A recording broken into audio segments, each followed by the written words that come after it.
Junkyard finds. On today's video we got a cool project going on. We're going to be restoring this 2007 I-1046 Cub Cadet lawnmower. It was my first lawnmower, but it's been parked in the barn now for going on about 5 years. So there's quite a bit wrong with it now. The seat's cracked from weather and it was barely cracked when I had it. We're going to get a new seat for it. Going to be putting 2 new front tires on it. The reason it was parked is because it quit working. I think the carburetor went bad on this, and we're going to be testing that, and we'll get right to it.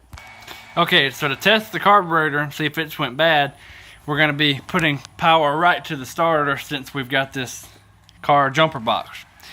And to do that, let's put power to the positive side and then ground this one up here, and you've got a switch back here to turn the motor over. And while I'm turning the motor over, we're going to open up the air filter. I've just removed the air filter, and you're going to spray a little bit of starting fluid in this hole right here. And if the motor turns over and begins to run, then you know it's not getting fuel. If it doesn't try to run, then you know that it's an ignition related problem, and we'll get into that if it needs to. So you're going to turn the switch on, and you're going to start turning the motor over, and when it turns over a little bit, we're going to spray this in.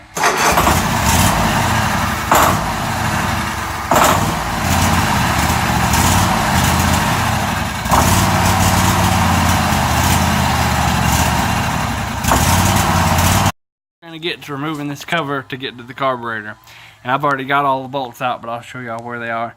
There was one right here, and all these I'm naming are 8mm, and then there's 2 back here on the back. See if the camera will focus right in there, and there's one on the other side in the same position. Then when you come up here to the front, down in here, there's like 2 10mm on the front of this. And you come around to the other side, you're going to go ahead and take out the fuel pump bolts, and it won't leak or anything, and they're 2 10mm right here. Then there's a 8mm right here, and then the 8mm like on the other side. So then when you have all those bolts off, this cover will just come off like this. And that's what it looks like under here. Then this is where the air filter mounts up in here, and in the front there's 2 hollow holes right here and then right here, and you might have to put an extension on your socket, and those are both 2 10mm. So now you can take that off with those 2 nuts that come off, and there's your carburetor. And I'm going to get to taking it off right now.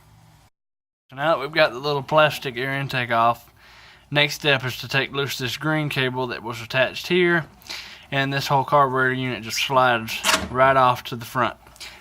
Then the 2 linkages for the throttle are on there, and this one over here for the white is the choke. And you just have to take a little bit of time, and when you pull it off, to kind of like slide it sideways, and the little thing slides up in there will slide out. Then you just unplug this red wire right here. It's just a plug and play with this right here. Then the carburetor's off. And you know what to do with the old one. Just kind of give it a check outside and get ready and order the new one. Okay, so with everything off, the way to test the fuel pump right now to make sure it didn't go bad and the carburetor's still good is with this cover off right here. You can turn this by hand. Just be careful and make sure your switch is off up here, key switch. And then the fuel line hose that's down here like this, if there's gas in the tank, you can turn it over a little bit by hand, or you can use your battery, whichever one. And the way that it works is when the valve comes down, it makes a vacuum through this little pump right here, and it feeds it from the tank to the carburetor. So you can just take one hand right here and turn it over a little bit, and you see the gas just spray out of it. Every time the cylinder comes down, it will make a little gas come out. So you know your carburetor went bad, not your fuel pump. So I'm gonna get her here now. We're gonna wash it, clean it up a little bit. So I'm getting ready to wash it. I see a wasp nest up in there, so I'll see what to do with them. I got them. Bye bye. Now we're gonna get to washing.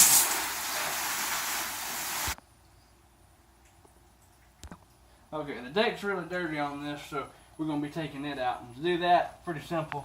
Back here, there's a little pin up underneath here. And it's right up right here. And you're just going to pull it out hard so you're taking pressure off of this. And it will come right out. And now the deck's loose, and there's one just like it on the other side. Now you're going to slide the whole deck forward on it. And then there's this linkage right here, the support. And you're going to want to pull it up. You got both the back releases on. To slide the deck forward a little bit, I like to jack up the front of the lawnmower. It just gives more room. So now that you've got it jacked up, and the reason I'm having to jack it up right now is because the front tires are flat. You usually don't have to, but it does make it easier. Then you slide the deck to the front, and this little linkage right here will lift up, and it was already on the other side. Then you can scoot it forward to relieve the belt tension, and then your deck's free. Just slide right up.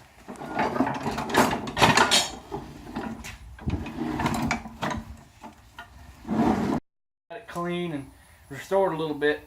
We're going to be working on the headlight lenses now because you can see that they're chalky and they won't come clean because it's actually in the lens. So to take the lens out, you want to take this to pocket knife and get between this black plastic and the lens and just get a little space between there for your finger to slide in.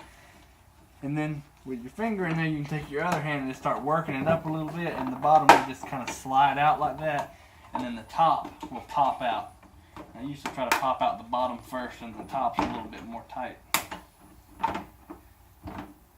So now that you got it popped out, there's the lens. And the other side's the same way. So now that we got both the lenses off, you can see how they're like chalky, and there's no real way to restore that. And I don't really want to get new ones.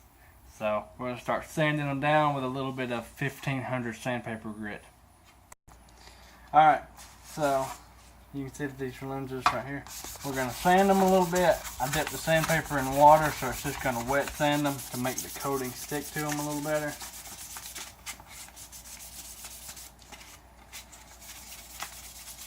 And this is a way to try to get them like un-yellow to get them back to clear, but I'm just going to make the coating stick with this.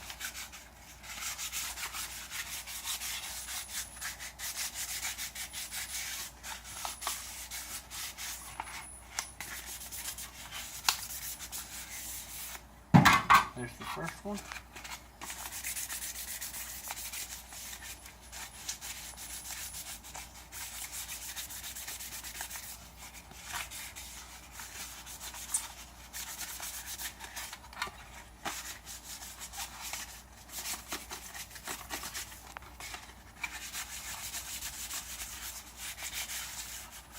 And there's the second one. Now you just want to rinse these off. Alright, so now we've got it kind of scuffed down good with some 1200 sandpaper, 1200 grit. And if you wanted to make them clear, you would, do it with some like 3,000 or 4,000 grit. But I wanted it rough so the coating will stick. Pause. So here's what kind of coating we're going to use on these. It's Rust-Oleum lens tint. And to start off, I've already mixed the can up, about 2 minutes of shaking it. Just going to do a light little coat to start out with.